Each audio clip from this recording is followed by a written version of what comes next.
अयोध्या के राम मंदिर में दान की गई संपत्ति और रुपए पैसे की चोरी, इसका मामला ठंडा पड़ता नजर नहीं आ रहा है। दरअसल इस मामले में दो तरह की जांच चल रही है। एक पुलिस कर रही है और एक एसआईटी जो उत्तर प्रदेश की सरकार ने गठित की थी उसकी रिपोर्ट के आधार पर हो रही है। कुछ लोगों को गिरफ्तार किया गया है, कुछ लोगों के पास से संपत्तियां और नकदी बरामद की गई है। लेकिन ये सब उतनी बड़ी बात नहीं है जितना ये कि जो ट्रस्ट के महासचिव हैं, राम जन्मभूमि न्यास के जो महासचिव हैं चंपत राय, उन्होंने और ट्रस्ट के एक अन्य सदस्य अनिल मिश्र ने जो इस्तीफे दिए हैं उसकी बात है। तो क्या होगा ट्रस्ट की अगली बैठक में? अवध पंच में मधुकर उपाध्याय का राम राम। ट्रस्ट की अगली बैठक 6 जुलाई को होनी है, यानी 2 दिन बाद, और उसमें जो बहुत सारी चीज़ें विचार के लिए आएंगी उन पर उनकी सूची जारी कर दी गई है। जो गोविंद देव गिरी जी हैं, जो उस ट्रस्ट के कोषाध्यक्ष हैं, उन्होंने ये सूचना दी और इस सूचना के आधार पर प्रेस ट्रस्ट ऑफ इंडिया ने एक खबर दी। उसमें बताया गया कि जो एजेंडा होगा उसमें 5 चीज़ें मुख्य रूप से रखी गई हैं और पहली चीज़ निश्चित रूप से चंपत राय और अनिल मिश्र का इस्तीफा है, जिसके बारे में ट्रस्ट को विचार करना है। जो गिरी जी की विज्ञप्ति है उसके हिसाब से और पीटीआई की खबर के हिसाब से ये बैठक 3 बजे दिन में शुरू होगी। अब सवाल ये है कि हम इसके बारे में और चीज़ें कैसे जान सकते हैं। सबसे पहली बात तो ये कि आप ट्रस्ट की संरचना कैसी है उसके बारे में समझ सकें। ट्रस्ट के कुल 15 सदस्य हैं। 2019 में जब उच्चतम न्यायालय ने ये आदेश पारित किया था और सरकार से कहा था कि वो एक ट्रस्ट का गठन करे, तो उसके आधार पर सरकार ने 2020 में फरवरी महीने में ट्रस्ट का गठन किया। उसमें 15 सदस्य रखे गए।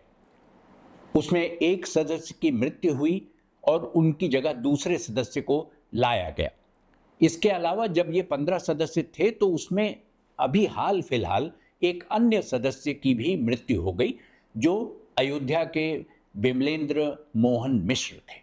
बिमलेंद्र जी के निधन के बाद वो जगह भरी नहीं गई, जबकि पहले निधन के बाद वो खाली स्थान भर दिया गया था, जो कामेश्वर चौपाल के निधन से खाली हुई थी। तो यानी कुल मिलाकर अब ट्रस्ट में कुल 14 सदस्य हैं। इन 14 में से 4 को वोट देने का अधिकार नहीं है और इसमें से 3 प्रशासनिक अधिकारी हैं। उनका संबंध या तो केंद्र सरकार से है या राज्य सरकार से है या जिला प्रशासन से है।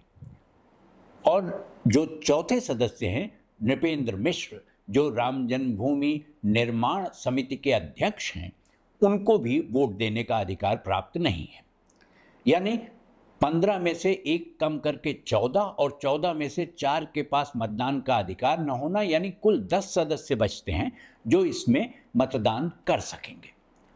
इन 10 सदस्यों में जो महासचिव हैं ट्रस्ट के, चंपत राय और अनिल मिश्र, ये दोनों शामिल हैं और ये दोनों बैठक में उपस्थित रहेंगे। सवाल ये है कि किसी व्यक्ति के इस्तीफे पर विचार करने के लिए जो समिति की बैठक हो, क्या ये निर्णय भी वही व्यक्ति करेगा जिसने इस्तीफा दिया है? क्या कोई व्यक्ति अपना इस्तीफा खुद स्वीकार करने के लिए तैयार होगा, या जैसी आम परंपरा रही है कि अगर किसी व्यक्ति का नाम आता है ऐसी किसी बैठक में तो वो इससे विड्रॉ कर लेता है, वो पीछे हट जाता है और कहता है कि बाकी सदस्य जो चाहें वो निर्णय कर लें। राम मंदिर ट्रस्ट के बारे में एक और रोचक बात यह है जो द हिंदू अखबार ने छापी थी गृह मंत्रालय के हवाले से। उसमें कहा गया कि राम जन्मभूमि न्यास एक स्वतंत्र संगठन है और उसके कामकाज में कोई दखल नहीं दे सकता, चाहे वो केंद्र की सरकार हो या राज्य की। यानी उसके सारे निर्णय ट्रस्ट के अपने निर्णय होंगे, वो जो चाहेगा वो निर्णय कर सकेगा। यहाँ तक कि ट्रस्ट के सदस्यों की नियुक्ति भी ट्रस्ट ही करेगा और संयोग से जो ट्रस्ट की नियमावली है उसमें इस्तीफा देने के अलावा समिति से या न्यास से बाहर होने का या निकाले जाने का कोई प्रावधान स्पष्ट रूप से है नहीं। तो फिर होगा क्या? एक खबर टाइम्स ऑफ इंडिया में छपी जिसमें केंद्रीय सूचना आयोग ने एक बयान जारी किया और कहा कि जो ट्रस्ट का काम है वो उनका आंतरिक मामला है, उसमें किसी तरह की दखलंदाजी कोई नहीं कर सकता और उसे आरटीआई के दायरे से भी बाहर रहना होगा, क्योंकि वो कोई सार्वजनिक ट्रस्ट नहीं है, वो एक निजी ट्रस्ट है।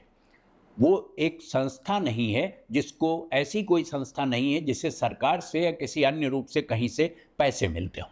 वो लोगों की संस्था है, लोगों का ट्रस्ट है, इसलिए उसका निर्णय उसका अपना होगा। तो सवाल ये है कि जब राम जन्मभूमि ट्रस्ट की बैठक होगी 6 जुलाई को, तो उसमें क्या क्या विषय आएंगे? पहला विषय मैंने पहले बताया कि वो चंपत राय और अनिल मिश्र के इस्तीफे पर विचार करना है। दूसरा, 2025-26 के वित्त वर्ष में जो दान में संपत्तियां मिली या पैसे मिले उसका विवरण रखना है। और 3 ऐसे और मुद्दे भी हैं, यानी कुल मिलाकर 5 सूत्री एजेंडा है। इसके अलावा समिति, ये कहा जा रहा है, न्यास जो है वो राम मंदिर की देखरेख के लिए एक सीईओ की नियुक्ति पर भी विचार कर सकता है, अगर अध्यक्ष इसकी अनुमति दे। अध्यक्ष नृत्य गोपाल दास जी हैं, मणिराम छावनी के अयोध्या के, और इस समय अस्वस्थ हैं, अस्पताल में हैं। इसलिए ये मालूम नहीं है कि वो इस बैठक में उपस्थित हो सकेंगे या नहीं। लेकिन ट्रस्ट ने स्पष्ट किया है कि जो लोग इस बैठक में नहीं आ सकते वो ऑनलाइन अपना वोट या अपनी राय दे सकते हैं। तो ये उसका एजेंडा हो गया। 6 जुलाई को उसकी बैठक है, दोपहर 3 बजे शुरू होगी। तब तक आप इंतज़ार ही कर सकते हैं, क्योंकि ट्रस्ट क्या करेगा और उसका निर्णय क्या होगा ये उस बैठक के बाद ही पता चलेगा। वैसे मैंने अयोध्या के एक पंडित जी से बात की और उन्होंने बताया कि आप इस बैठक में सब अच्छा ही होगा ये मानकर चलिए। उनके लिए अच्छा का अर्थ क्या है मैं ठीक से नहीं समझ पाया, लेकिन उन्होंने कहा कि ये वैशाख कृष्ण पक्ष की पंचमी है उस दिन 6 जुलाई को। इसमें अनुराधा नक्षत्र है और इसमें एक महत्वपूर्ण योग बनता है जिसे सर्वार्थ सिद्धि योग कहते हैं। यानी जब बैठक शुरू होगी 3 बजे, उस समय तक पंचमी तिथि होगी वैशाख कृष्ण पक्ष की, और उसके साथ ही सर्वार्थ सिद्धि योग होगा। और जो समय है बैठक का वो अमृत काल बताया गया है। उन्होंने कहा कि बाकी सब तो जो हो वो हो, समिति जाने, न्यास जाने, उसके सदस्य जाने, क्योंकि होगा वही अंत में जो राम जी की इच्छा।